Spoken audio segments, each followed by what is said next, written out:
भगवान अच्छा वक्त आने से पहले मनुष्यों को देते हैं ये शुभ संकेत। आइए आप जाने हमारे आस्था गोल्ड प्राइम चैनल के माध्यम से। आपको ये जान के खुशी होगी कि भगवान आपको किस रूप में देते हैं संकेत। उस संकेत से शुभ फल आप कैसे प्राप्त करेंगे, इसके बारे में आज आपको मैं अपने आस्था गोल्ड प्राइम में आप लोगों को बताएंगे। तो दोस्तों, मेरा आप लोगों से आग्रह है कि हमारा आस्था गोल्ड प्राइम चैनल को जरूर सब्सक्राइब करें, कमेंट करें, शेयर करें और बेल आइकन बटन दबाना ना भूलें, ताकि आस्था गोल्ड प्राइम चैनल से हर एक रोज आपको इसी तरह के आपके जीवन काल के पहलू के बारे में बताते रहेंगे और आपके पास सबसे पहले पहुंचेंगे।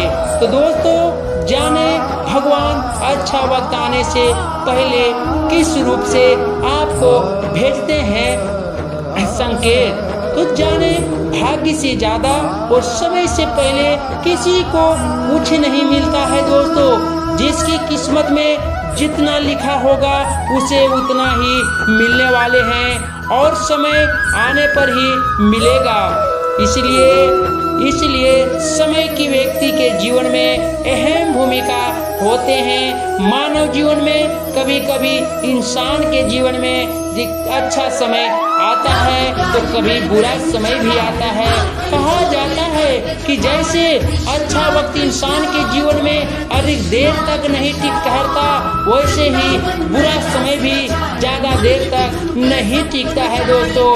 समय का चक्र हमेशा घूमता रहता है। अगर किसी का समय अच्छा होगा तो उसे हर तरह की सुखों की प्राप्ति होती है। और आइए उस संकेत के आधार पर आप भी जान सकते हैं कि आपके साथ कुछ अच्छा होने वाला है। तो आइए आप भी जानें ऐसे कुछ संकेतों के बारे में। भाग्य से ज्यादा और समय से पहले किसी भी को कुछ नहीं मिलता है। जिसकी किस्मत में जितना लिखा होगा उसे उतना ही मिलेगा और समय आने पर ही मिलेंगे। इसलिए समय की व्यक्तित्व में जीवन में अहम भूमिका होती है। कभी कभी इंसान के जीवन में सुख अच्छा होता है तो कभी बुरा भी होता है। कहा जाता है जैसे अच्छा वक्त इंसान के जीवन में अधिक देर तक नहीं ठहरता, वैसे ही बुरा समय भी ज्यादा देर तक नहीं टिकता। समय के चक्र घूमते रहते हैं। आइए कुछ संकेतों के आधार पर हम भी जान सकते हैं अच्छा साथ होने वाला है। जैसे आपको संकेत मिलते हैं, सुबह उठने के बाद आपको अपने ही अंदर एक खुशी महसूस होने लगे और जब आप अपना चेहरा शीशा में देखे तो आपको अपने चेहरे में से एक अलग प्रकार की चमक महसूस होने लगे, तो आपको समझ जाना चाहिए कि उस दिन आपके साथ कुछ अच्छा होने वाला है। या फिर ऐसे संकेतों का यह भी तात्पर्य हो सकता है कि आपके जीवन में चल रही मुश्किलें अब कम होने वाली है। आपके बिना वजह परिवार के किसी सदस्य से आपको अगर कुछ पैसे मिलते हैं तो इसका मतलब होगा कि आपको किसी काम में सफलता मिलने की संकेत भगवान भेज रहे हैं। अगर ये आपका चिंता भी बुरा समय था और दूर होने वाला है। इसके साथ ही आपके धन में वृद्धि होने की संभावना भी बढ़ती है। अगर आप किसी कार्य से घर से बाहर जा रहे हैं और आपको रास्ते में पानी से भरा हुआ घड़ा या फिर दूध से भरा हुआ बर्तन दिखाई देता है तो यह शुभ संकेत माना जाता है। इसका अर्थ ये होता है कि आपका कार्य सफल होगा। ये बात तो सब जानते हैं कि पशु पक्षी भी हमें आने वाले समय के संकेत देते हैं।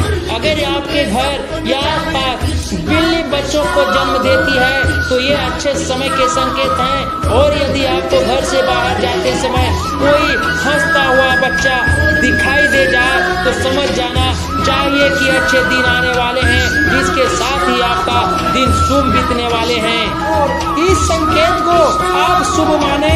आपकी तरक्की के दरवाजे इसी संकेत से खुलते हैं दोस्तों। मेरा आपसे आग्रह होगा कि कभी भी दूसरे की संपत्ति को देख करके, दूसरे की औरतें को देख करके, दूसरे के घरों को देख करके, दूसरे को संपत्ति देख करके कभी भी आपके मन में लालच ना होनी चाहिए।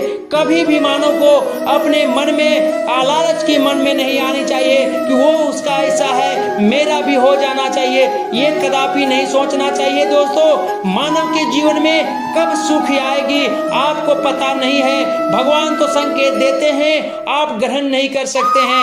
अगर आप भी ध्यान पूर्वक माता की अगर रक्षा में जाए, माता की चरणों में जाए, लक्ष्मी नारायण की चरणों में जाए, अन्नपूर्णा देवी की चरणों में जाए, बाबा गणेश की चरणों में जाए तो आपका भी उद्धार होगा। लेकिन दोस्तों मैं आपसे कर नम्र विनती करता हूं बार बार कि आप दूसरे की संपत्ति को मिट्टी की समान समझे। जैसे कि धरती माता पूरे की भाग्य की लोड लिए हुए हैं, धरती माता वो किस मिट्टी के समान पड़े हुए हैं, उसे न कोई ले जाता है न कोई उसका कोई उपयोग कर पाता है। इसलिए दोस्तों दूसरे की संपत्ति को, दूसरे की घरों को, दूसरे की घरों की सुख सुविधा को आप मिट्टी समझ के उसको देखिए, उसके बारे में आप चिंतन मत कीजिए कि उसके पास ऐसा कैसे हुआ, मुझे भी होना चाहिए। उसके घर में बंगला गाड़ी शोहरत कैसे हुआ, हमें भी चाहिए। उस बात को लालच नहीं करनी है। आपको भगवान की शरणों में जानी है, आपको माता रानी के शरणों में जाना है और वहां जाकर के उसके पैरों के नीचे आप तत्मस्तक होके कहे, हे माता हमें भी खुश रखें, हमें भी सुखी संपन्न दे, हमें भी जीवन की सार्थक बनावे, हमें भी अन्नपूर्णा देवी की इच्छा हमें प्राप्त करें। हे दोस्तों आप इस भावना से अपनी जीविका जीने की कोशिश करें, आपको सफलता मिलेगी, आपको भी घर में खुशियाँ आएगी, आपके घर में भी माँ लक्ष्मी की वास होगी। दोस्तों अगर हमारा ये वीडियो आस्था गोल्ड प्राइम से अगर अच्छा लगा हो, हमारे आस्था गोल्ड चैनल को जरूर सब्सक्राइब करेंगे। जो माता रानी से प्रेम करते हैं वो हमारे आस्था गोल्ड चैनल को जरूर से जरूर सब्सक्राइब करेंगे। और रोज के रोज आपको वीडियो चाहने के लिए हमारे चैनल में आप जुड़े रहें, हमारे चैनल को सब्सक्राइब करें, हमारे चैनल के बेल आइकन बटन को दबावें और हमारे चैनल के माध्यम से प्रत्येक दिन आपकी मानव जीवन की भावनाएं के बारे में बताएंगे। आपके जीवन काल में किसी कैसी कड़चिड़ियां चढ़ेगी, आपको क्या करने से आपके घर में खुशियां आएगी, क्या करने से आपकी बुराई से आप बच सकते हैं, क्या करने से आपके आप भलाई हो सकते हैं, क्या करने से समाज में आपका मान सम्मान हो सकता है, क्या करने से आपके भाग्य बदलने वाले हैं। ये सारी बातें मैं अपना आस्था गोल्ड प्राइम चैनल्स के माध्यम से प्रत्येक रोज आपके पास भेजा करूंगा। सबसे पहले मेरा आपसे आग्रह होगा कि हमारे आस्था गोल्ड प्राइम को जरूर सब्सक्राइब करें, कमेंट करें, शेयर करें और बेल आइकन बटन को दबाना ना भूलें। जय श्री राधे, जय श्री कृष्णा, जय माता दी, जय छठी मैया।